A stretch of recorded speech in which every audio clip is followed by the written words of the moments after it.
Bonjour, bonjour à toutes et à tous. Bienvenue sur ce premier webinaire 26. L'occasion pour moi de vous souhaiter une très bonne année, donc pleine de santé et d'action pour prévenir et avoir une bonne hygiène de vie tout du long de cette année. Alors, je suis Elisabeth Morezo, responsable prévention et promotion de la santé à la MGP. Je vais profiter de cette premier webinaire pour vous dire quels sont nos engagements dans la prévention santé. Donc, nous avons en 2025 fait près de 80 actions de prévention sur le terrain, donc directement que ce soit en commissariat ou en préfecture, et avec un taux de satisfaction de 92%. Donc, une très belle année sur le terrain. Vous avez un service de référent et dédié pour ces actions de prévention. Et avec la prévention, qu'est-ce qu'on fait? Il y a aussi des coachings en ligne, je vous en parlerai un petit peu après. Et vous avez une information accessible sur mgp.fr. Donc, lorsque vous allez sur mgp.fr, vous allez sur les actualités et sur les actualités santé, et vous allez tomber sur cette icône Agir pour ma santé avec la MGP, où là, vous avez plein d'articles à disposition, des tutoriels, également des vidéos pour faire des exercices de sophrologie. Tout ça pour vous aider justement à avoir une bonne hygiène de vie tout au long de cette année. Et sur votre espace adhérent, parce que vous êtes adhérent à la MGP, vous avez également mis à disposition, donc dans l'onglet, vous l'avez tout en bas, c'est l'onglet prévention. Et là, vous pouvez cliquer sur les différentes icônes pour avoir accès à plusieurs prestations et services, dont notamment les coachings en ligne inclus vraiment dans votre abonnement, et avec des coachings sur l'alimentation notamment, pour pouvoir justement poursuivre la démarche si vous en avez envie.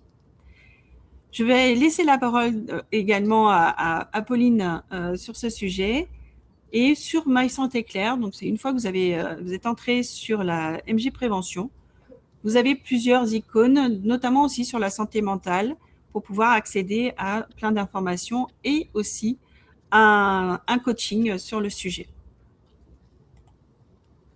Je vous laisse en compagnie donc de Pauline Budanski qui se présentera et vous donnera les éléments.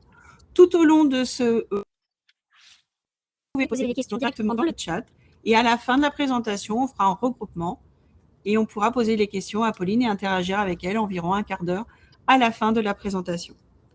Donc, je vous laisse avec Pauline et je vous retrouve tout à l'heure. Merci. Alors, bonjour à tous, je suis donc Pauline Buninski, diététicienne nutritionniste en activité libérale et donc mon rôle aujourd'hui, c'est d'accompagner mes patients majoritairement en fait pour apprendre à prendre soin de leur santé via leur alimentation et via l'hygiène de vie globale. La diététique, on a souvent tendance à croire que c'est que l'alimentation, alors qu'en réalité, ça regroupe vraiment le stress, le sommeil, le sport. Enfin voilà, on est vraiment sur l'hygiène de vie plus que la nutrition, même si ça en fait partie. Et donc aujourd'hui, l'objectif, ça va vraiment être de de vous donner les bases et les clés pour avoir, une bonne hygiène de vie et surtout une bonne santé pour prévenir des pathologies. Parce qu'on le sait, une grande partie des pathologies aujourd'hui, sont, tout simplement causées par une mauvaise hygiène de vie. Et voilà, on va vraiment voir ensemble, ces bases-là. C'est pas dans le but, que, vous fassiez énormément de changements ou que tout soit parfait dans votre, vie et votre hygiène de vie, mais c'est plutôt pour que vous ayez quelques clés pour essayer améliorer un petit peu, votre quotidien et du coup, améliorer votre santé également. Donc, on va voir vraiment, des choses assez globales. On va donc, tout d'abord, faire un point d'introduction et après on parlera vraiment de l'hygiène de vie, donc alimentation, activité physique et sommeil. J'ai choisi ces 3 là qui sont pour moi les plus importants et ceux où, voilà, je vois en consultation, il y en a toujours au moins un des 3 qui est plus négligé, alors qu'en réalité les 3 sont tout aussi importants. Et évidemment, je vous donnerai des conseils pratiques pour que vous puissiez mettre en place, les conseils que je vous aurais donnés juste avant, parce que le but, encore une fois, c'est que vous puissiez adapter ça à votre quotidien. Donc c'est vrai que, alors pas tout le monde, mais certaines, personnes ont quand même une certaine spécificité dans leur, travail, notamment pour ceux qui sont, sur les agents de terrain qui peuvent avoir des horaires décalés, travailler de nuit ou, en week-end ou alors qui n'ont pas forcément toujours les mêmes horaires de travail. Ça, c'est vrai que ça peut vraiment perturber le rythme biologique. Donc il faut quand même savoir que dans notre corps, on a une horloge biologique, ce qui fait que si on mange à peu près toujours à la même heure, qu'on se couche et qu'on se réveille toujours à la même heure, le corps va s'habituer à ce rythme-là et quand on a des horaires décalés, quand on a un travail où, un coup on travaille du matin, un coup on travaille du soir, bah, ce rythme peut être perturbé et ça peut créer davantage de stress. Donc ça, c'est vraiment la spécificité, pour les agents de terrain et pour les agents, on va dire de bureau, ce sera plutôt le fait qu'il y ait une sédentarité pardon, assez marquée.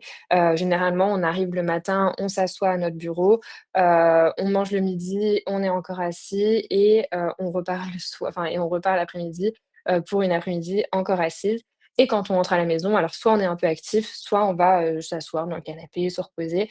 Donc c'est vrai que, il y a vraiment une sédentarité prolongée et ça, c'est vraiment un souci de santé publique aujourd'hui. On le voit et on en parle de plus en plus, que, cette notion de rester assis toute la journée, alors, c'est même pas une histoire de poids, mais même juste pour les articulations, c'est, quelque chose qui est assez, néfaste. Donc, on va vraiment essayer de trouver des solutions pour que, bah, pour les personnes, voilà, qui ont un travail, on va dire, avec des horaires décalés, on puisse trouver le meilleur rythme possible. Pour les personnes qui sont sédentaires, peut-être trouver des petites actions au quotidien qui vont également. Et tout ça, par contre, on essayera vraiment, de faire un peu un fil rouge avec les bases d'une bonne alimentation, les bases d'un bon sommeil que tout le monde pourra appliquer, peu importe votre travail, j'ai envie de dire. Là, ce sera vraiment les conseils, pour tout le monde. Donc les facteurs de risque et les pathologies chroniques, alors c'est la partie qui est pas forcément la plus, chouette parce qu'on met en avant, voilà, le fait que, bah, oui, si en effet, on a une alimentation déséquilibrée par des repas qui vont être rapides, beaucoup de grignotage, des horaires donc irréguliers, qu'on a un manque d'activité physique, on peut avoir aussi des troubles du sommeil et donc déclencher une fatigue chronique, également. Qu'on consomme beaucoup de café, de boissons énergisantes parce que pareil, notre rythme de vie fait que, bah, on est fatigué, donc on essaie de se stimuler un petit peu plus et ben, malheureusement, ça va avoir un impact vraiment sur votre santé. Ça va dév En fait, ça va favoriser le risque des maladies cardiovasculaires. Ça va favoriser aussi le risque de diabète de type, 2. On peut aussi avoir un risque de surpoids, voire d'obésité et ça, bah, l'obésité, on le sait aujourd'hui, c'est une véritable pathologie qu'il faut en fait, traiter parce que ça mène à beaucoup de pathologies annexes. On peut avoir des troubles musculo-squelettiques, donc ça va être surtout lié à la sédentarité, où là, on va avoir des troubles du coup plutôt articulaires, des douleurs motrices et ça peut aussi quand même, ça c'est aussi important de le noter, que si on a une mauvaise hygiène de vie, bah oui, ça peut avoir un impact pardon, sur des troubles psychologiques et ça peut, bah, nous mener vers un burn-out, vers un stress, voire même chez certaines personnes, ça peut créer des dépressions. Parce que tout simplement, bah, on cumule de la fatigue, notre hygiène de vie, on n'en prend pas soin, on travaille beaucoup et bah, tout ça mis bout à bout fait qu'on peut, vraiment, développer une dépression, donc il faut y faire très attention. Donc ça, c'est vraiment en fait, là n'est pas encore une fois le but d'avoir un discours moralisateur, mais plutôt d'avoir vraiment, la notion de se dire: «Ah oui, en effet, si je prends pas soin de moi et ben, je risque de développer ce risque de pathologie-là sur le long terme» et bah, c'est vrai que ce serait dommage. Alors qu'en fait, avec des toutes petites modifications de son quotidien et ben, mine de rien, on pourrait, bah, vraiment peut-être, passer à côté de ces pathologies et ce serait quand même plutôt positif. Au niveau donc maintenant de l'hygiène de vie, comme je vous ai dit, donc on va parler nutrition, activité physique et on va parler également sommeil. Vous n'hésitez pas, voilà, après à nous dire encore une fois, à nous poser des questions, si vous avez, voilà, d'autres choses, enfin que vous voulez savoir d'autres choses, je serai là pour y répondre, il n'y a aucun souci. Donc, on va vraiment, détailler ces 3 points-là parce que, préserver donc sa santé physique et mentale, c'est, comme je vous l'ai dit, limiter l'apparition des maladies chroniques. Ça va permettre aussi d'améliorer la récupération, hein, que ce soit récupération si vous faites du sport, mais aussi la récupération tout simplement de vos journées et des semaines de travail. Ça va améliorer la résistance au stress et ça va améliorer du coup la qualité de votre vie. C'est vrai qu'on n'y pense pas, mais bien manger, bouger et dormir, c'est vraiment la clé pour avoir une bonne qualité de vie. Même si des fois on a la flemme de faire rien à manger, on a la flemme d'aller faire du sport et on préférait traîner devant la télé le soir plutôt que d'aller se coucher tôt parce que, bah, voilà, on a envie de profiter un petit peu. Bah, en réalité toutes ces petites choses encore une fois, où on n'a pas trop envie de faire d'efforts et ben, peuvent vraiment avoir un impact sur la qualité de votre vie. Et enfin, je vous dis pas encore une fois que tout doit être parfait, pas du tout, mais qu'il faut essayer de faire les choses de au mieux pour être en meilleure santé. Donc pour l'alimentation. L'alimentation, il y a vraiment un lien entre l'énergie et la fatigue et le fait de bien manger. Et moi, ça, je le vois tout le temps, je pense tous les jours avec mes patients qui viennent et qui me disent: «Je me sens fatiguée, ça veut peut-être dire que j'ai une carence, en fer, ça doit être parce que j'ai trop de stress ou quoi que ce soit». Alors qu'en réalité, c'est tout simplement qu'ils ne mangent pas correctement et qu'à partir du moment où on leur remet juste une bonne alimentation en place, très simple, hein, sans régime farfelu ou quoi que ce soit, et ben, le rendez-vous d'après, ils me disent: «Mais c'est incroyable, j'ai beaucoup plus d'énergie, je me sens beaucoup plus en forme». Et c'est vrai que la mauvaise alimentation, notamment, si on apporte donc beaucoup de sucre, et de graisses saturées, donc ça, c'est des choses qu'on va retrouver notamment dans les gâteaux industriels. Je dis pas qu'il ne faut jamais en manger, mais forcément, c'est des aliments où on pourra veiller à ne pas en surconsommer, parce que, bah, voilà, c'est des choses, qui ne nourrissent pas énormément, qui font, fa varier votre taux de sucre dans le sang aussi de manière, assez importante, et tout ça, ça peut créer une fatigue chronique qui s'installe petit à petit. Donc même le matin, on le reverra par la suite, mais si vous avez l'habitude de juste prendre, une barre de céréales ou un paquet de Belvita ou quelque chose comme ça, et ben, mine de rien, c'est des gâteaux qui sont très riches en sucre, qui vont pas forcément vous apporter d'énergie et à l'inverse, qui vont peut-être même fatiguer votre corps parce que ça va faire des variations donc de glycémie, donc de votre taux de sucre dans le sang, et ça fatigue le corps.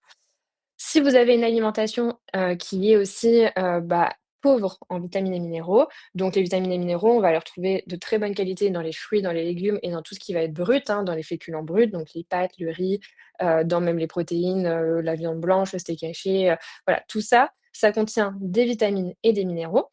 Et si vous ne mangez pas suffisamment brut, si vous avez tendance à consommer, encore une fois, pas mal de produits industriels qui vont être pauvres en vitamines et minéraux, et ben, votre corps, il ne va pas pouvoir fonctionner correctement parce que tout simplement, par exemple, la vitamine C qu'on va retrouver dans les agrumes, dans le kiwi, c'est une vitamine qui aide vraiment, bah, pour maintenir l'organisme, fort l'hiver pour éviter de tomber malade. Si on consomme, suffisamment de protéines également, et ben, c'est ce qui va maintenir votre masse musculaire. Plus vous allez avoir de muscles, et ben, plus votre corps va être aussi en forme, mine de rien. Donc c'est important. Pareil, quand je parle de glucides de bonne qualité, c'est super important de manger donc des choses brutes, donc notamment, voilà, pâtes, riz, pommes de terre, patates douces, le quinoa, le boulgour. Après, oui, il y a plein de manières, hein, de varier. On entend beaucoup que, il faut supprimer les féculents, que ça sert à rien et cetera, mais en fait, c'est faux. Les féculents, c'est quand même enfin les glucides, c'est quand même votre source d'énergie numéro 1. Ça représente, plus de 50 de vos apports sur la journée, et votre cerveau, il en consomme sur ces 50 en moyenne 20. Donc autant vous dire que si vous mangez pas suffisamment de glucides dans votre journée, et de glucides donc de qualité, bah, votre cerveau, il va fonctionner un petit peu au ralenti et vous allez vous sentir aussi fatigué. Donc c'est hyper important d'avoir vraiment une bonne répartition avec des bonnes vitamines, des bons minéraux, suffisamment de protéines, suffisamment de glucides de qualité, et on parlera aussi des graisses tout à l'heure. Tout simplement parce que c'est ça qui permettra à votre corps d'avoir tout ce qu'il faut pour fonctionner. En fait, il faut vraiment voir votre corps comme une petite, machine qu'on essaye d'entretenir, et ce qui permet, en fait, de l'entretenir, et ben, c'est les aliments bruts, les aliments qui vont être intéressants pour qu'il y ait le plus de vitamines et minéraux. Si vous avez donc des variations, des pics, et des chutes de votre glycémie, c'est ce que je disais tout à l'heure, ça va fatiguer votre organisme. Ces cas-là, on le voit surtout chez les personnes qui consomment donc pas mal d'aliments sucrés, donc comme je disais, des biscuits, ça peut être le sucre que j'ajoute dans mon café, des choses comme ça, et tout ça, ça fait donc hop, ça fait des petites variations comme ça, hop, votre taux de sucre il monte et après il rechute et il remonte et il rechute, et ça fatigue de un votre organisme, et sur le long terme, ça va aussi fatiguer votre pancréas, qui est, l'organe qui produit de l'insuline, et l'insuline, c'est une petite hormone qui permet de diminuer votre taux de sucre dans le sang. Si vous avez constamment, des sécrétions d'insuline parce que vous mangez trop de sucre, et ben, en réalité, le problème qu'il y a, c'est que, vous allez fatiguer votre pancréas, et c'est ça qui peut mener vers un diabète. Donc de un, vous fatiguez votre corps, deuxièmement, vous fatiguez votre pancréas, et par la suite, ça peut vous déclencher une pathologie. Donc c'est vrai qu'on essaie d'éviter ces pics de glycémie. On entend beaucoup aujourd'hui la fameuse alimentation à index glycémique bas en disant: «Faut vous manger à index glycémique bas, vous verrez, pour votre santé, c'est mieux». Oui et non, hein. Moi, je suis pas trop partisane de se mettre dans une case et de dire: «Il faut à tout prix respecter un seul type d'alimentation». Hem Par contre, c'est vrai que les principes de l'alimentation à index glycémique bas, c'est les principes de l'alimentation équilibrée classique, que je vous montrerai juste après. Donc voilà, c'est vrai qu'il faut plutôt manger équilibré, varié et éviter, on va dire, ces variations de glycémie. Après, si de temps en temps vous vous baladez et que vous avez envie de manger une glace, parce que ça vous fait plaisir, c'est pas grave, mais dans le quotidien, il faut y faire attention. Veillez aussi à votre apport en eau, l'hydratation, pareil, généralement, je vois beaucoup de personnes qui me disent: «Oui, je bois une petite bouteille, donc 500 millilitres, je bois un ou 2 verres d'eau à table». L'hydratation, c'est la clé, votre corps est majoritairement composé d'eau. On dit qu'il faut normalement 1,5 litre d'eau en moyenne par jour. C'est vraiment le strict minimum pour que votre corps fonctionne correctement. Tout ce qui se passe dans votre corps, que ce soit votre digestion, que ce soit la sécrétion de vos hormones, et cetera. Tout ça, ça fonctionne aussi parce que votre corps est suffisamment composé d'eau. Donc si vous avez plus assez d'eau dans votre corps, et ben, malheureusement, votre corps va fonctionner au ralenti parce que, bah, en fait, vous n'allez pas apporter ce qu'il faut pour qu'il puisse sécréter tous les éléments pour être en bonne santé, tout simplement. Si vous grignotez, donc ça va avec les pics de glycémie, le sucre, bah, forcément ça va aussi créer de la fatigue et si vous sautez des repas, alors là, ce sera plutôt une histoire d'apport calorique. Il faut quand même avoir conscience que pour fonctionner, donc on parle de calories, votre corps consomme des calories. Calories, c'est une énergie avant de aujourd'hui on dit: «Oui, tant de calories, ça fait maigrir ou grossir». Non, en réalité, les calories, c'est juste l'énergie dont le corps a besoin, pour fonctionner et du coup, bah, les aliments sont composés de calories pour répondre aux besoins de notre corps. Donc si vous sautez les repas, vous avez tendance à plus manger suffisamment de calories et si vous mangez plus suffisamment de calories et ben, en fait, c'est comme si, vous vouliez faire un Paris-Marseille, mais que vous mettiez dans votre voiture, un plein d'essence, pour faire 100 kilomètres. Ben, en fait, à un moment donné, vous avez pu avoir suffisamment d'essence pour aller au bout, de votre périple et ben, là, en fait, si vous apportez pas suffisamment d'énergie, votre corps, c'est la même chose, vous allez pas avoir suffisamment d'énergie pour qu'il fonctionne toute la journée et ça va vous fatiguer. Donc les calories, il faut pas en avoir peur, encore une fois. Il faut vraiment, par contre, partir du principe que ça doit être bien équilibré sur le long de la journée et que si vous n'en apportez pas suffisamment, et ben, vous allez vous sentir fatigué. Les conséquences donc d'un déséquilibre alimentaire, donc forcément, comme j'ai dit, ça va favoriser l'apparition donc de nombreuses pathologies. Je ne vais pas vous les reciter, mais c'est vrai que voilà, il faut vraiment y faire très attention, parce que sur le long terme, vous allez vous retrouver, épuisé, surtout et après vous allez risquer de développer des pathologies, comme que je disais, tension, hypertension, maladie cardiovasculaire, le diabète et cetera. Maintenant les conséquences, voilà, si vous avez une alimentation déséquilibrée, bah, ça va avoir un impact sur votre santé, mais forcément, vu que vous travaillez, beaucoup, ça va aussi avoir un impact sur votre travail. Donc là, vous allez avoir peut-être des fatigues, au quotidien, ce qui fait que vous allez être tout simplement, bah, moins vigilant et moins concentré dans votre travail. Vous allez pouvoir être aussi enfin, vous sentir moins réactif, voilà, un peu plus, quand on dit: «Oh là là, je suis un peu dans le brouillard, j'arrive pas à me réveiller», moins de réactivité. Vous risquez aussi d'augmenter, bah, vous avez un risque d'augmentation d'erreurs et d'accidents sur le lieu de travail, hein, sur le ça, c'est quand même important aussi de le noter. Vous pouvez donc être plus absent au travail parce que, bah, vous allez être peut-être, fatigué, malade ou alors ça va vous développer, comme je disais, un burn-out, donc il faut y faire attention. Et donc c'est vrai qu'on peut avoir aussi une diminution, de l'efficacité de enfin voilà, on a quand on manque d'énergie comme ça, on a tendance un peu à se mettre dans une bulle, à plus trop parler à nos collègues, enfin voilà et plus faire trop attention. Donc c'est très important quand même pour être enfin voilà, pour être performant dans son travail, pour être bien dans son travail, il faut faire en sorte d'avoir une très bonne hygiène de vie, dans son quotidien et vraiment essayer d'y prêter, le plus attention. L'alimentation, avant tout, elle a quand même un rôle de prévention. Comme je le disais, c'est pas une histoire de «je mange pour maigrir, je mange pour grossir», c'est qu'avant tout, elle est là pour vous maintenir en vie. Si vous ne mangez pas, tout simplement, vous mourrez. Donc l'alimentation, avant de maigrir ou grossir, non, elle a un rôle préventif.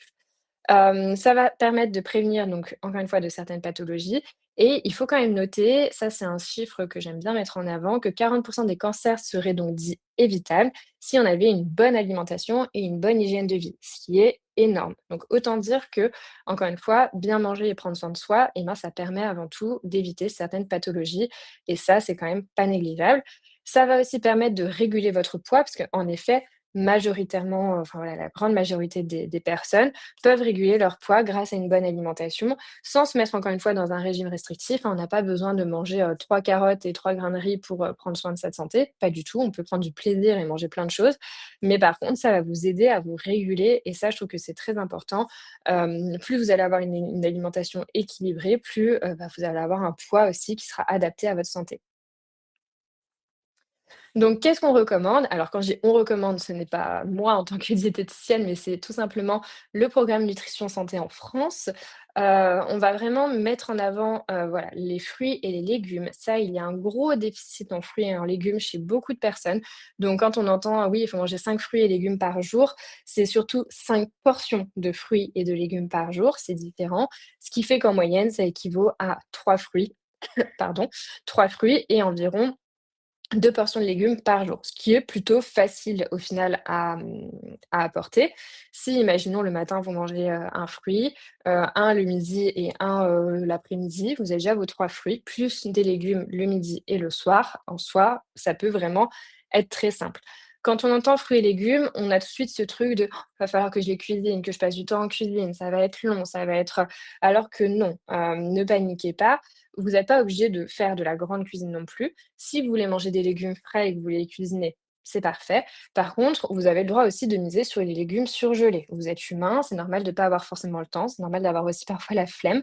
Donc, il faut vraiment vous dire que vous avez le droit de manger des fruits et légumes, notamment surgelés. Il faut juste les choisir de préférence brutes, parce qu'au moins on sait qu'il n'y a rien d'ajouté dedans.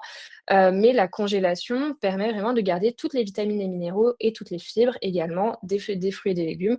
Donc, n'hésitez pas à miser là-dessus. Si vous n'avez pas le temps, faites un petit stock, chez Thierry chez Picard de tous les légumes, surgelés que vous voulez et comme ça, vous n'avez pas à les éplucher, à les couper, tout est déjà prêt, donc c'est plutôt sympa. Pareil pour les fruits, alors quand on aime bien, voilà, la saison des clémentines, là, en ce moment, des bananes, des kiwis, on peut consommer ça. On y veille, hein, ça c'est vraiment un point d'honneur, il faut manger de saison, très important également. Bon, que ce soit d'un point de vue écologique, c'est une chose, mais aussi parce que, les fruits et légumes de saison apportent les vitamines nécessaires qu'on a besoin à chaque saison. Typiquement, les agrumes sont plus riches en vitamine C, le kiwi également, parce que tout simplement alors je crois qu'on a perdu le diapo, heu, touc touc touc. Mmh,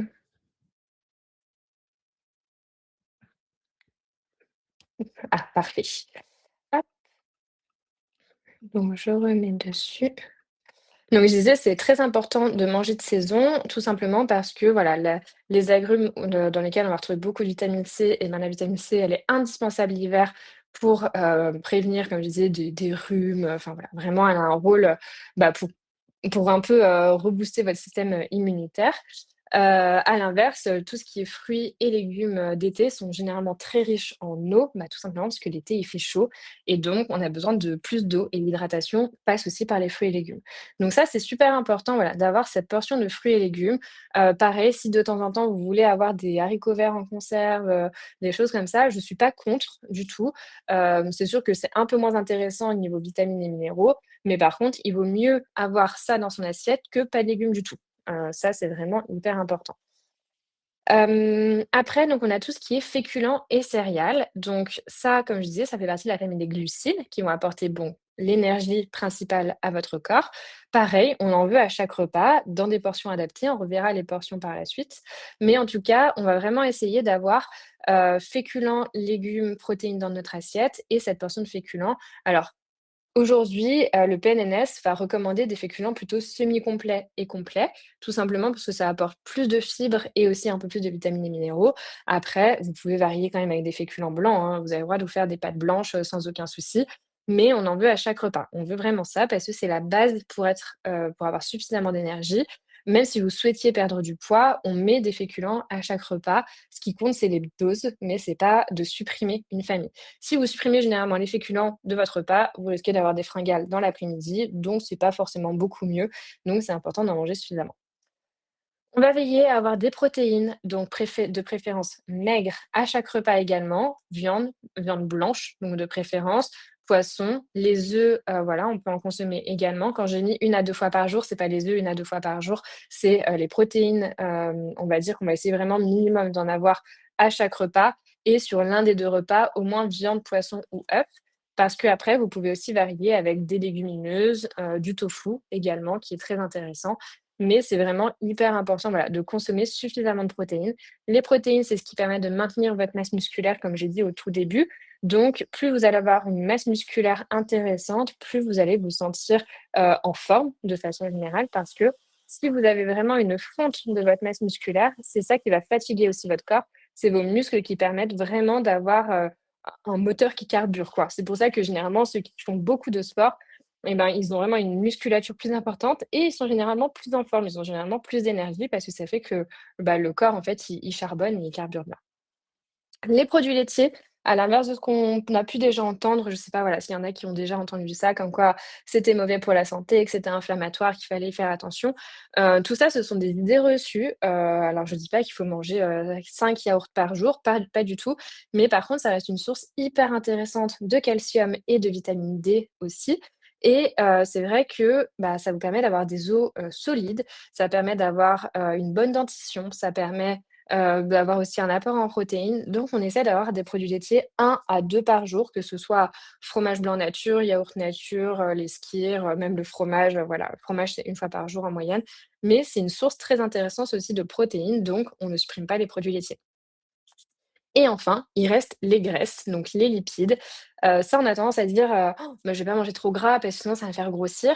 Il faut partir du principe que c'est pas le gras qui vous fait grossir, pas du tout. Ce qui fait qu'on prend du poids et qui peut donc, après par la suite être mauvais pour notre santé, c'est le fait d'être en surplus calorique. Ça veut dire c'est manger plus que ce dont vous avez besoin.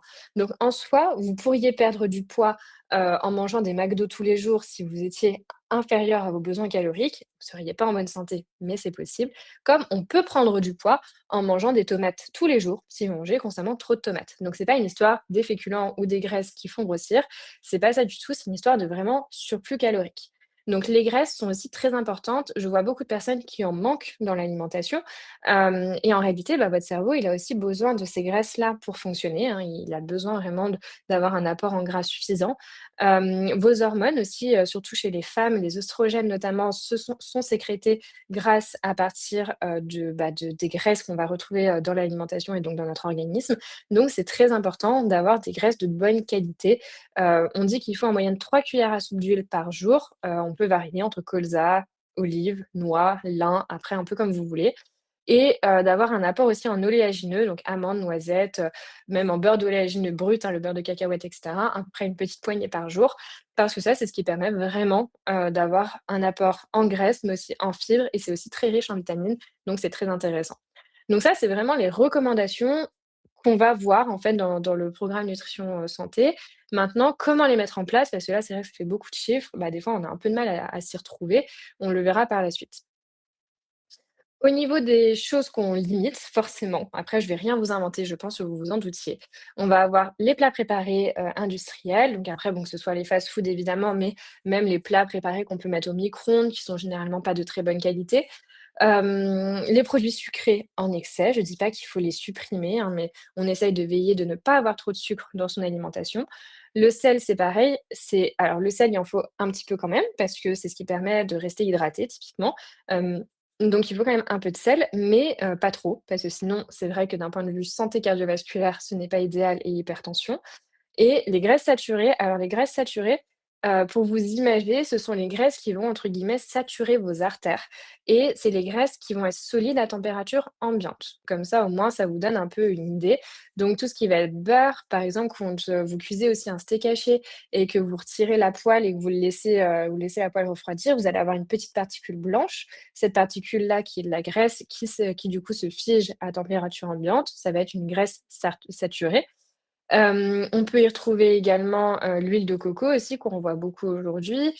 Les fromages aussi contiennent des graisses saturées. Donc voilà, c'est les graisses qu'il faut vraiment limiter parce que sur le long terme, ça peut avoir un impact sur votre santé et du coup, les graisses insaturées qui sont, elles, bénéfiques pour votre santé, c'est toutes les graisses qui sont liquides à température ambiante, donc notamment les huiles. Donc, du coup, je vous ai un peu refait le récap à quoi servait chaque famille d'aliments, même si maintenant, voilà, vous allez le comprendre assez rapidement. Donc, les glucides majoritairement pour l'énergie, la vigilance, la concentration, la réactivité. et donc ça permet d'éviter les coups de fatigue et les grignotages, donc ça, c'est quand même, assez intéressant. Les protéines qui vont permettre de construire et entretenir votre masse musculaire, ça va soutenir votre système immunitaire, ça va aussi produire, des enzymes. Les enzymes, c'est ce qui vous aide à digérer et des hormones. Ça va aussi vous caler parce que c'est vrai que, les protéines, ça a un rôle satiétogène très intéressant. C'est très long à digérer, donc plus vous allez manger de protéines, alors faut pas en surconsommer, mais plus vous allez avoir une portion suffisante de protéines dans votre assiette, plus votre repas va être rassasiant. Les lipides donc qui sont donc aussi une réserve d'énergie, ça va aider à la production, des hormones également. Ça va permettre de construire, voilà, certaines membranes. Ça va aider au transport de certaines vitamines, notamment A, D, E, K, et ça va donc avoir une régulation enfin avoir un impact sur la régulation de vos hormones. Et les fibres qu'on va donc retrouver dans majoritairement les fibres, dans les fruits et les légumes, dans les oléagineux également, dans les féculents complets. Tout ça, ça va avoir un impact positif sur votre poids parce que ça a aussi un rôle satiétogène, ça va permettre de ne pas avoir faim. Ça va prévenir surtout du diabète et des maladies cardiovasculaires et ça va permettre aussi d'avoir une bonne concentration et une bonne vigilance, tout simplement parce que vous allez avoir un bon apport en vitamines et minéraux. Maintenant, si on passe un peu plus dans le concret, comment est-ce qu'on compose donc son petit déjeuner? Alors, comme je vous ai dit, on va chercher à avoir un petit peu de tout. Après, sincèrement, si vous n'avez vraiment pas faim le matin, vous n'êtes pas obligé de prendre un petit déjeuner. Je ne dis pas que c'est le repas le plus important de la journée. Par contre, si vous aimez bien prendre le petit déj, c'est important qu'il soit un minima équilibré et que ça soit pas juste, du pain beurre confiture ou juste un bol de céréales avec du lait, mais qu'on soit sur quelque chose qui vous qui vous tient au ventre. Par exemple, le pain beurre confiture, moi, ça ne me pose pas de problème parce que vous avez du pain donc qui vous sert de produit céréalier, donc de source de féculents. Un peu de matière grasse, c'est OK également. Vous avez le droit d'avoir votre source de plaisir avec la confiture, mais par contre, c'est sûr qu'à 10 heures, vous allez avoir faim parce que vous allez avoir rien qui va vous caler. Et comme j'ai dit tout à l'heure, ce qui permet de rassasier, ce sont les protéines. Donc dans ces moments-là, si on veut faire pain beurre confiture, on s'ajoute avec du fromage blanc ou du skyr ou même, voilà, un œuf ou 2 œufs, enfin voilà, juste quelque chose qui va vous permettre vraiment de tenir jusque, midi et votre repas du midi.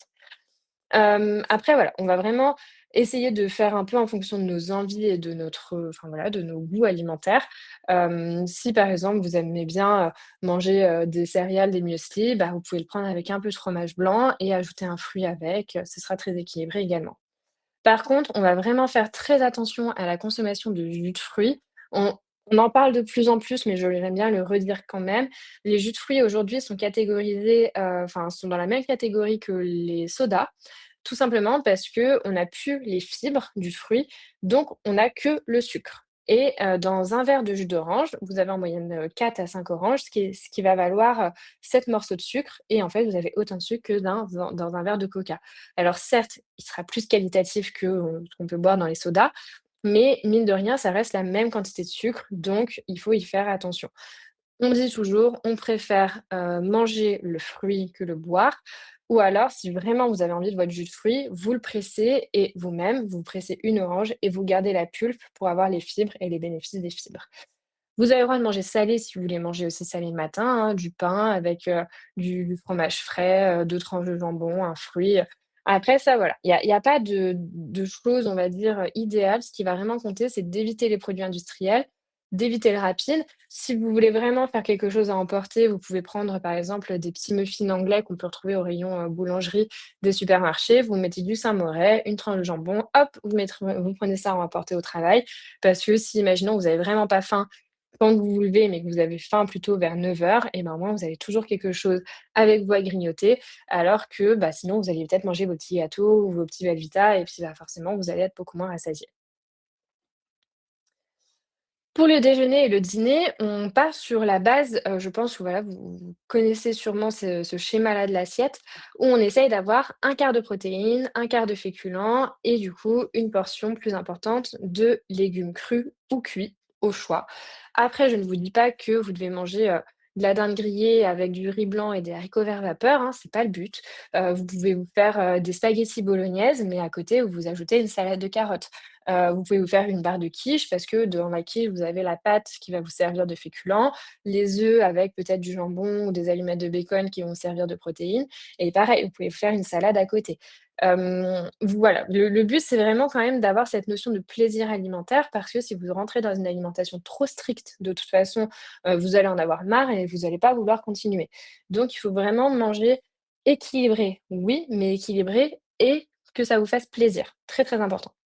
Donc on essaie d'avoir à peu près ces portions-là, une cuillère à soupe d'huile par repas, et après si vous voulez manger, un yaourt, un fromage blanc, un fruit, une compote, c'est en fonction de votre faim. N'hésitez pas aussi à vous réguler en fonction de votre faim, hein. Si vous avez moins faim, vous n'êtes pas obligé de manger toutes ces portions-là, vous pouvez manger un peu moins. Et si vous faites par exemple beaucoup de sport, forcément vous allez avoir une portion de féculents qui sera plus importante. Donc c'est vraiment ça qui compte, c'est d'avoir un peu de tout mais généralement, d'être sur, un quart et une demi-assiette quand on n'a pas une activité physique très importante, ça suffit. Par contre, dès que vous augmentez l'activité physique, n'hésitez pas à augmenter votre portion de féculents. Donc ça, c'était vraiment la partie, on va dire, classique alimentation. J'ai pas parlé de la collation ici, mais l'après-midi, si vous avez envie de faire une collation, aucun souci, vous avez le droit, si vous avez faim. Et pareil, en fait, on essaye d'éviter l'industriel. Alors après, vous avez le droit de prendre une barre de céréales si vraiment vous avez rien d'autre sous la main, mais peut-être ajouter avec un fromage blanc et un fruit pour que moins ça vous rassasie parce que si vous mangez que votre barre de céréales, bah, vous risquez d'avoir, encore plus faim dans l'heure qui suit, donc c'est pas le but. Donc ça vraiment, c'est si j'ai pas assez mangé le midi, si je me fais une collation parce que j'ai faim l'après-midi, il y a aucun souci.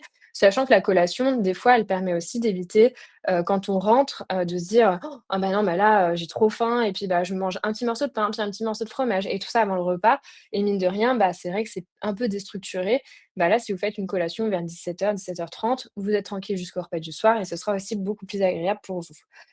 Par rapport aux personnes, alors je ne sais pas si là il y en a qui travaillent, en horaire décalé. En soi, je vous fais juste une petite aparté, c'est la même base, c'est-à-dire qu'on va garder la même manière de composer son déjeuner, son dîner, son petit déjeuner, la collation. C'est juste que donc une personne lambda va travailler va petit déjeuner le matin, va manger le midi, plus ou moins une collation et le soir. Alors que si vous travaillez par exemple de nuit, l'idéal, c'est, quand vous rentrez, de prendre votre petit déjeuner avant de dormir. Comme ça, quand vous vous levez, vous mangez votre repas du midi. Après, vous faites votre repas du soir. Si vous en voulez du collation, n'hésitez pas. Mais sinon, vous pouvez décaler votre collation pour dans la nuit. Si vous avez faim entre le repas du soir et le petit déjeuner, vous pouvez prendre une collation à ce moment-là.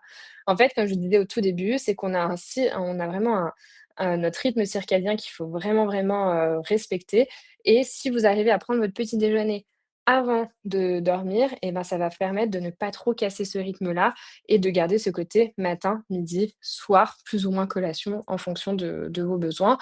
Mais voilà, essayez de faire ce rythme-là et ça vous aidera beaucoup.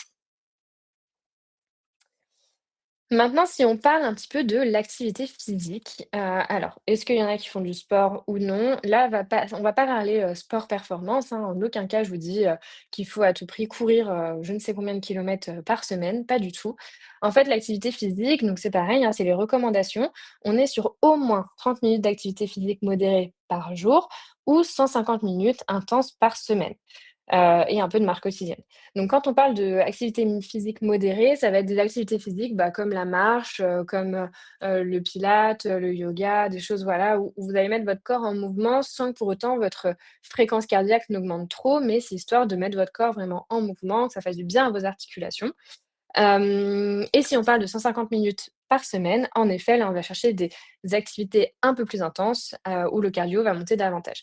Idéalement, sincèrement, le top, c'est de faire quand même du renforcement musculaire parce que c'est ce qui va permettre de maintenir votre masse musculaire et ça, on le voit quand on vieillit, on a une fonte de la masse musculaire et cette fonte de masse musculaire-là fait qu'on affaiblit vraiment notre corps. Ce qui permet d'avoir un corps fort et en bonne santé, c'est d'avoir une bonne masse musculaire. Donc pour ça, bah, un apport en protéines suffisant, mais le renforcement musculaire est aussi très important. Après, vous n'êtes pas obligé de soulever des poids super lourds à la salle, hein, c'est pas ce que je dis encore une fois, mais quelques séances, dans la semaine, un petit peu de squat, de fente, voilà des choses très simples ou comme je disais le pilates aussi qui plaît beaucoup en ce moment, ça peut être vraiment bénéfique et idéalement de faire une activité un peu plus cardio, pour stimuler un peu tout ce qui est, voilà, toute la sphère cardiovasculaire, pour que votre cœur aussi, continue à être bien musclé, hein. Le cœur, c'est un muscle. Donc ça, c'est vrai que plus vous allez, faire de la marche un petit peu, je vous dis pas forcément de courir, hein, marche un peu rapide, ça va être vraiment bénéfique pour votre santé cardiovasculaire. Si vous arrivez à coupler les 2, c'est parfait. Après, j'ai complètement conscience que là, c'est dans le rythme idéal, voilà, d'une personne qui peut faire tout ça dans son quotidien. Mais, c'est les recommandations, voilà, qui sont à mettre en place. C'est important d'en avoir conscience et après je dis pas qu'il faut forcément le respecter, mais essayer de faire au mieux. C'est plutôt ça. Donc les bénéfices, c'est que certes, ça va améliorer votre condition physique, mais ça va aussi donc prévenir des pathologies, ça va maintenir votre masse musculaire, ça va vous permettre aussi d'avoir un poids de forme, équilibré. Parce que c'est pareil, moi j'en ai plein qui me disent: «Bah, je comprends pas, je mange super équilibré, mais je perds pas de poids ou je prends du poids». Mais en fait, ils font zéro activité physique à côté. Donc malheureusement, bah oui, c'est vrai que c'est plus dur de maintenir son poids et de maintenir un poids de forme si on ne bouge pas à côté et si on est sédentaire toute la journée. Le sport a été quand même étudié maintenant à de nombreuses reprises. C'est très bénéfique pour le stress et l'anxiété et on a même remarqué que certaines personnes arrivaient à guérir, de la dépression en se mettant au sport. Donc ça a vraiment un impact très, très, très important sur la santé mentale, et ça va vous permettre aussi de diminuer un peu les douleurs, hein. Quand toute la journée on est assis: «Ah bah, j'ai mal au dos, j'ai mal aux lombaires, j'ai mal aux articulations», bah, le sport vous permet aussi de vous mettre en mouvement et ça c'est très important. Donc une activité physique régulière, ça va vraiment aussi améliorer la qualité de votre sommeil et votre énergie. C'est pareil, il y a des fois où moi on me dit: «Non mais Pauline, j'ai pas envie de faire du sport, je suis trop fatiguée». Oui, mais je vous garantis que si vous faites du sport, vous allez vous sentir bien mieux que si vous restez dans votre canapé, en fait. Donc oui, des fois on se sent fatigué et on n'a pas envie, mais en réalité, le fait de se mettre en mouvement, eh ben, on va se sentir beaucoup mieux. Donc c'est quand même plutôt bénéfique et plutôt intéressant. Pareil, par rapport au sport, je fais une petite aparté parce qu'il y en a beaucoup qui me disent, «Je ne fais pas de sport, comment je peux m'y mettre?» Voilà, et on a un peu ces peurs-là. Il n'y a pas forcément de recette miracle. Ce qui compte, c'est de faire quelque chose qui vous plaît. Donc faut pas avoir peur de tester, peu importe votre âge. Si vous avez envie de tester des cours de, je ne sais pas moi, de boxe, si vous voulez faire, du renforcement musculaire, de la marche, peu importe. Mais de tester, en fait, vraiment des choses et il faut faire quelque chose qui vous plaît. C'est comme l'alimentation, si vous ne mangez pas avec plaisir, vous ne tiendrez pas sur le long terme. Si vous faites un sport que vous n'aimez pas ou une activité physique que vous n'aimez pas, vous ne tiendrez pas sur le long terme. Donc il faut vraiment que ça vous donne envie, que ça vous fasse du bien et que vous soyez content de le faire. Ça, c'est très, très important. Même si au début, bah oui, quand on n'est pas habitué à faire du sport, on va avoir ce sentiment de se forcer. Ça, c'est normal, hein, c'est pas naturel. Et ben, en réalité, c'est le fait de se forcer au début qui permettra de créer une routine et ça, ce sera vraiment plus intéressant. Maintenant, par rapport au sommeil, alors, il y a plusieurs choses qui sont assez intéressantes. En 2024, il y a une étude qui a été faite qui montre que 45 des Français montrent, enfin, voilà, qui déclarent avoir des troubles du sommeil, donc c'est quand même assez important. Mais en fait, c'est embêtant parce que le sommeil et ben, c'est vraiment la clé pour une récupération physique et mentale idéale. C'est ce qui va permettre de consolider votre mémoire et ça va vous aider aussi à avoir une régulation hormonale et une bonne régulation métabolique. En fait, pendant que vous dormez, c'est là où tout votre corps se répare, j'ai envie de dire. Si vraiment vous dormez pas suffisamment, notamment parce que vous travaillez de nuit ou vous avez des horaires, encore une fois alternés, que vous dormez peu aussi, vous vous couchez tard, vous vous levez tôt, que vous avez des difficultés d'endormissement liées au stress ou que vous manquez tout simplement de rythme, bah, tout ça, ça va vraiment avoir un impact sur votre vigilance, sur votre organisme de façon générale, hein. Ça va dérégler votre système hormonal, et ça va surtout avoir un impact sur votre efficacité au travail. Il y a des choses à savoir quand même, puisque le sommeil est fortement lié à l'alimentation et que si vous avez une bonne alimentation, vous avez de grandes chances d'avoir un sommeil plus intéressant. Donc notamment, forcément, on évite les excitants, le thé, le café, les boissons énergisantes après 16 heures. Ça, c'est très important. Même les personnes très sensibles, moi j'ai tendance à dire après 14 heures. On passe sur des infusions, de l'eau, ce sera très bien. On évite d'avoir des repas très riches. Je pense que vous l'avez tous déjà testé, par exemple, je mange une raclette, ah bah, j'arrive pas à dormir, je suis ballonnée. Enfin voilà, de temps en temps, c'est pas grave, mais c'est vrai que les repas très riches sont généralement très lourds à digérer, ce qui fait que, bah, votre corps, il se met pas trop au repos parce qu'il est en train de digérer, donc c'est plus difficile de s'endormir. On évite les repas à index glycémique haut, donc ça, c'est plus pour les personnes que je vois, «Ah bah, j'ai la flemme de faire à manger, bon bah, je vais faire un bol de céréales. Bah, là, j'ai pas envie de manger, je vais juste manger un petit peu, voilà, une tranche de pain comme ça et puis voilà». Ça, c'est des choses qui peuvent causer, des fringales nocturnes, des variations de la glycémie et vous allez avoir des difficultés d'endormissement. Par contre, on mange des féculents quand même à chaque repas. Donc, contrairement à ce qu'on peut croire, non, les féculents le soir ne font pas grossir. C'est pas parce que vous allez manger des féculents et qu'après vous allez dormir que votre corps va stocker. Comme je vous l'ai dit, c'est une histoire d'apport calorique sur la journée et il y a certaines personnes, elles ont besoin de manger plus de féculents le soir, elles vont pas prendre de poids pour autant. Les glucides le soir permettent vraiment la production de la sérotonine et de la mélatonine. C'est les 2 hormones qui sont vraiment indispensables pour avoir un bon endormissement et une bonne détente. Donc généralement, de réintroduire des féculents le soir, vous allez vraiment mieux dormir. Ça, je vous invite vraiment à essayer. Pareil, moi j'ai tendance aussi à enfin voilà, j'aime bien conseiller la consommation d'œufs et de légumineuses, notamment le soir, parce que, ils sont plus riches en tryptophane. Ça, c'est un acide aminé, c'est ce qu'on retrouve dans les protéines, qui est indispensable pour l'endormissement. Les bananes, le chocolat sont des choses, riches en magnésium, en potassium et qui ont aussi, contiennent aussi du tryptophane. Alors, le chocolat, c'est pas non plus, l'aliment, voilà, en soi pour 100 grammes, oui, ça contient vraiment beaucoup de magnésium, potassium, mais si on mange un ou 2 carrés, c'est pas ça qui fait la différence. Mais s'endormir, voilà, c'est en ayant mangé son petit carré chocolat, ça nous fait toujours plaisir et c'est quand même assez important. Donc ça, c'est très, très important. L'autre point, c'est que si vous ne faites pas d'activité physique et que vous êtes sédentaire toute la journée, forcément, vous aurez, plus de difficultés de vous endormir puisque votre corps sera un peu moins fatigué, donc c'est quand même important aussi.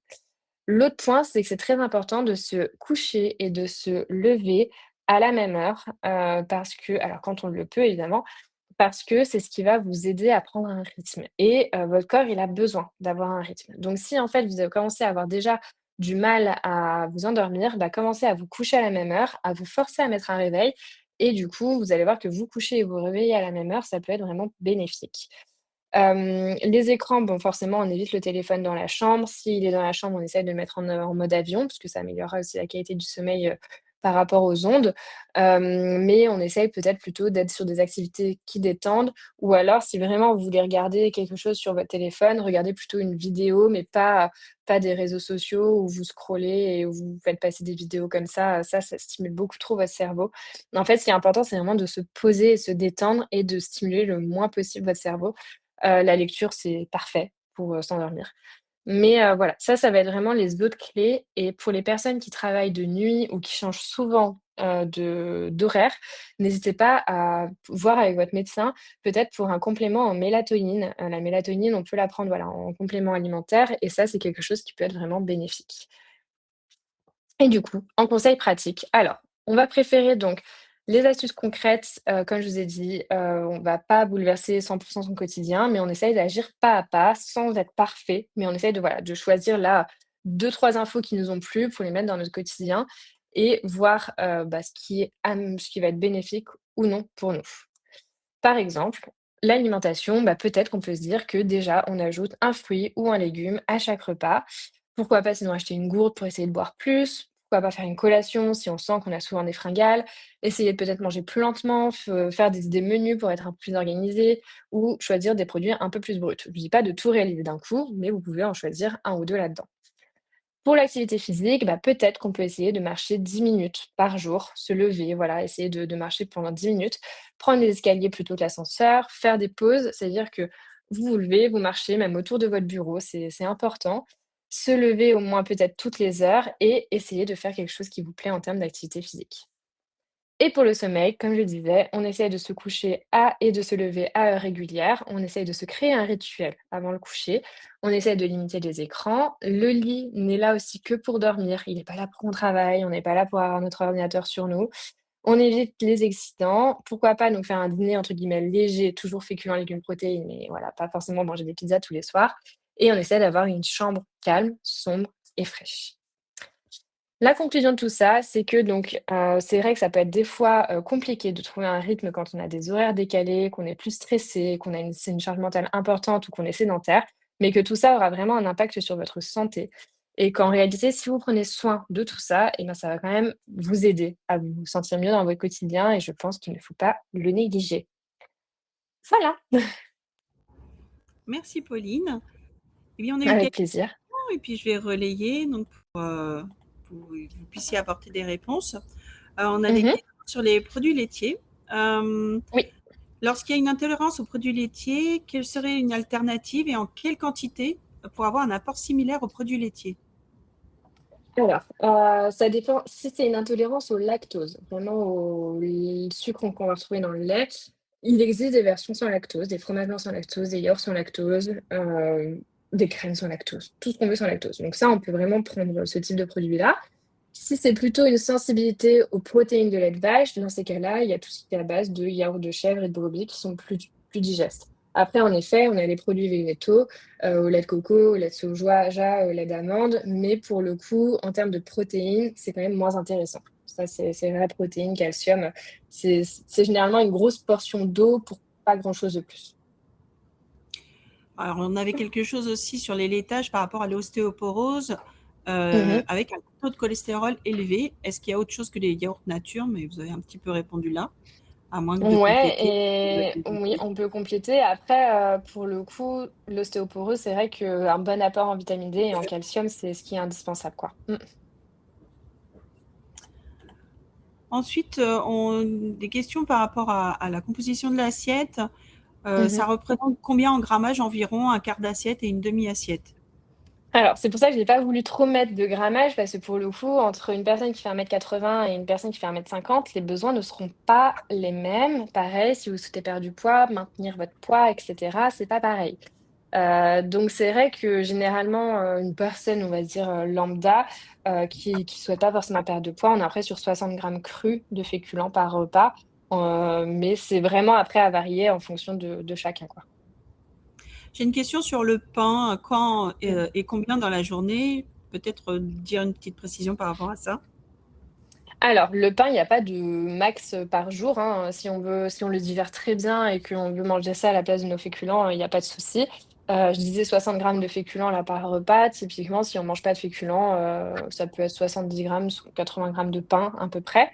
Donc, il y a pas de limite, ça dépend vraiment de chacun. C'est une source de féculents très intéressante. Donc, voilà, c'est vrai qu'on a tendance à dire: «Le pain fait grossir», mais, comme je le disais, c'est pas une histoire de d'aliments, c'est une histoire d'apport calorique sur la journée. Donc en soi, si vous voulez manger du pain matin, midi et soir, il y a pas de souci. On nous demandait des exemples de repas adoptés pour commencer une journée, mais dans la présentation, c'était Mmh, avant. Donc, mmh. dans la présentation, vous avez déjà évoqué ce point-là. Ensuite, une question sur combien de besoins caloriques par jour pour une femme en préménopause ou ménopause? Y a-t-il une alimentation spécifique pour ces personnes à adopter? Alors, le besoin calorique, pareil, dépend de l'âge, du poids et de la taille. Donc ça, c'est assez compliqué. Après, c'est une pareil, femme un peu lambda, on est entre 1600, 1800 calories. Après, sincèrement, il n'y a pas d'intérêt de compter vos calories au gramme près. Même compter vos calories tout court. Vous pouvez être très bien et veiller à votre alimentation sans compter vos calories. Et l'alimentation adaptée, alors non, c'est juste vraiment manger équilibré comme je l'ai expliqué aujourd'hui. Et par contre, ce que je vois moi très souvent, c'est des patientes qui ne mangent plus suffisamment de protéines, et donc il y a vraiment un déficit en protéines à la ménopause. Sauf que comme je l'ai expliqué, en vieillissant, votre fonte de masse musculaire, enfin vous avez une fonte de masse musculaire et si vous mangez déjà pas suffisamment de protéines et ben, vous allez empirer cette fonte de enfin cette fonte de muscle. Donc c'est hyper important de surtout veiller à sa consommation de protéines matin, midi et soir et consommation de produits laitiers également, parce que vu que vous avez moins d'œstrogènes, vos os sont plus fragiles. C'est les oestrogènes qui permettent d'avoir des os solides. Donc, il faut vraiment veiller à avoir un bon apport en calcium et un bon apport en vitamine D pour avoir des os solides. On va rebondir sur les protéines. Quelle Mhm. association alimentaire permet d'optimiser l'apport en protéines des légumineuses et comment les rendre plus digestes pour l'organisme en plus du trempage au bicarbonate de soude? Alors, les légumineuses, en effet, ça peut remplacer du coup les protéines, les viandes, poissons, quoi que ce soit sur un repas, à hauteur de 150 grammes cuits en moyenne. Donc ça, c'est vrai que c'est assez intéressant. Avant, on parlait du fait qu'il fallait les coupler avec des féculents pour que ça soit vraiment un repas complet, etc. Aujourd'hui, non, on se rend compte que si sur la journée, on mange suffisamment équilibré et varié, on n'est pas obligé de faire la fameuse association légumineuses plus féculents. Après, c'est plus histoire de varier votre repas, parce que si vous mangez 300 grammes de lentilles, bon, vous allez en avoir marre.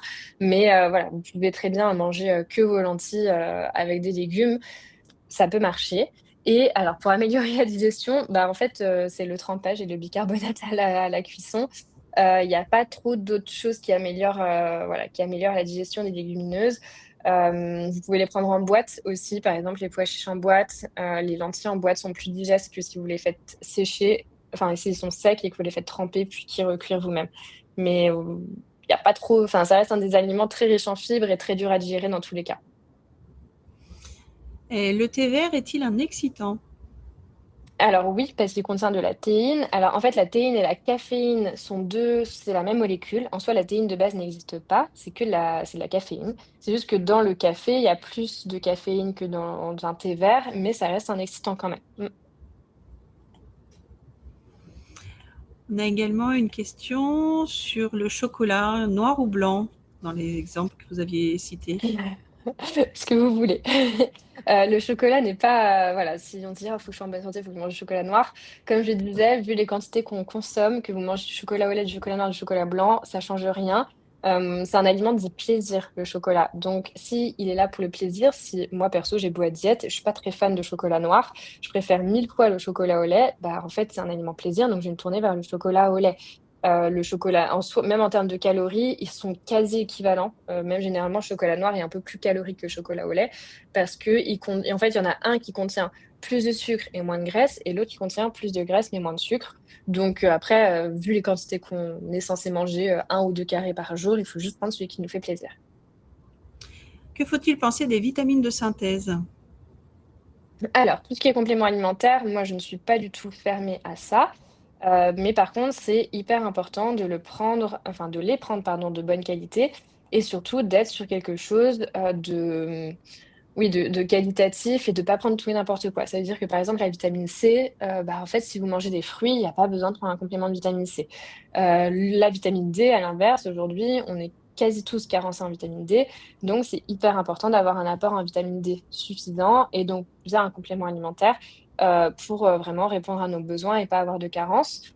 Mais ça va être du cas par cas, donc c'est vrai qu'on en entend beaucoup parler. C'est juste que moi, pour le coup, si vous voulez prendre des compléments alimentaires, j'aurais plus tendance à soit vous consulter une diète, soit vous consulter enfin, vous essayez d'en voir avec votre pharmacien, mais il faut, pas prendre tout et n'importe quoi et surtout aujourd'hui où il y a quand même vraiment beaucoup de marketing, j'ai envie de dire, plus que de bonnes choses sur le marché, quoi. On a encore des questions. Je ne sais pas si on pourra tout traiter. Là, je vais prendre un petit peu un autre sujet. Que signifient les réveils nocturnes à heure régulière, vers 3 heures, 4 heures, avec douleur vers l'estomac? Faut-il modifier Alors l'alimentation pour une meilleure digestion? exactement. Généralement, c'est que la digestion n'est plus du tout optimale, et que les donc il peut avoir, des fois même une, surcharge au niveau du foie dans ces moments-là, peut-être, une alimentation trop grasse. Peut-être avant de dormir, prendre une infusion de gingembre ou prendre une infusion de romarin, ça peut être bénéfique pour aider un peu plus à digérer. Mais oui, c'est généralement, en lien avec le foie, la digestion et souvent trop de graisse dans l'alimentation. Comment doser correctement les aliments riches en bons gras pour éviter les problèmes cardiovasculaires? Bah, comme je disais, les recommandations, du coup, c'est 3 cuillères à soupe d'huile par jour et une poignée d'oléagineux par jour. Donc, si on et après, alors, il y a tout ce qui est maquereaux, sardines, enfin, les poissons gras, en fait, le saumon et ça, c'est essayer d'en consommer 2 fois par semaine. Dans le cadre d'une activité sportive régulière, est-il vraiment nécessaire de combler systématiquement la dépense calorique liée à chaque séance? Oui, alors ça dépend. Si vraiment il y avait, un souhait de perte de poids, on peut créer un léger déficit calorique, dans ces moments-là. Par contre, si c'est pas le cas et surtout si après il y a une histoire plutôt de performance, c'est indispensable de couvrir les besoins parce que sinon on mène à des en fait, les muscles ne se régénèrent pas correctement et ça peut mener à des blessures. Est-ce que le jeûne intermittent est dangereux pour la santé? Je m'attendais à l'avoir la question là forcément. Dangereux. Alors le jeûne intermittent n'a pas vraiment de bénéfices pour la santé. Pareil, on en entend beaucoup parler aujourd'hui. Il y a eu quelques études qui pouvaient sembler montrer que mais bon voilà, ça pouvait avoir un impact sur certains cancers déjà installés, je tiens à le dire, pas sur, une personne lambda en bonne santé. Aujourd'hui, non, vous pouvez être en très bonne santé en prenant un petit déjeuner. Il y a des personnes qui prennent pas de petit déjeuner depuis qu'ils sont tout jeunes. On n'a jamais appelé ça un jeûne intermittent, c'est juste des personnes qui n'aiment pas manger parce que ça les rend malades le matin. Par contre, si vous faites le jeûne intermittent et que derrière, ça vous crée des fringales, que vous avez super faim le midi, donc en fait, que vous avez du mal à réguler vos apports, il y a pas d'intérêt. Le jeûne intermittent, en fait, il est pas là pour créer un déficit calorique et perdre du poids, contrairement à ce qu'on veut croire. Il est là pour, normalement, en fait, les calories que vous ne mangez pas, par exemple, pour votre petit déjeuner ou le repas que vous sautez dans la journée, sont censées être reportées sur le reste de la journée. C'est quand même très différent de ce qu'on entend. Donc imaginons si vous mangez pas de petit déjeuner, en soi, ça veut dire que votre petit déjeuner, il faut que vous l'intégriez au goûter. Et généralement, les gens ils disent, bon, bah, je mange pas de petit déjeuner, je mange que mon midi, que mon soir. Mais en fait, vous allez épuiser votre organisme parce que vous avez le temps d'apporter 1200 calories par jour alors que vous en avez besoin de 2000. Et là, votre corps, il va vraiment, vraiment se fatiguer et ce sera pas forcément bénéfique. Donc, dangereux, si c'est bien fait, ça peut le faire. Si on voit une amélioration, pourquoi pas, voilà, si on se sent moins fatigué, etc. Voilà. Mais c'est pas forcément à faire si on en a, enfin, on n'est pas obligé de le faire, quoi. Que pensez-vous des graines de chia, courge ou lin? Très bien. C'est des graines qui sont alors c'est des choses qu'on peut intégrer dans des salades, des yaourts, choses comme ça, qui sont très riches en fibres, riches en oméga 3. Non, c'est très intéressant. Moi, je conseille d'en consommer, 1 cuillère à soupe par jour en moyenne, Il y a une réflexion de dire la personne dort 3h30 par nuit en ayant une activité physique normale. Est-ce correct? Mmh. Alors, même si, chaque personne a son besoin en quota de sommeil, c'est très individuel. Moins de 7 heures, ça a quand même été montré que ça avait plutôt un impact néfaste sur la santé. Comme à l'inverse, plus de 9 heures, ça a été montré que c'était pas non plus top pour la santé. Donc, l'idéal pour un adulte, c'est entre 7 et 8 heures. Moins de 7 heures, c'est compliqué. Mmh. J'ai une question sur les acouphènes, mais comment les réduire et les corriger naturellement? Ah ça, je ne suis pas encore ORL, je Bon, n'aurai pas beaucoup en la touche, réponse. ça. On sort un peu du domaine. Ouais, Eh bien, écoutez, je pense qu'on a épuisé l'ensemble des questions. Merci beaucoup parfait. pour la présentation, Pauline. Avec plaisir. Et vous pouvez retrouver le webinaire du coup en replay, on vous adressera le lien. Et il y a également une enquête de satisfaction. Je vous remercie de la remplir. Ça nous permet à nous d'avancer, de voir les prochains sujets qui vous intéresseraient. Merci beaucoup. De rien, merci à vous. Merci.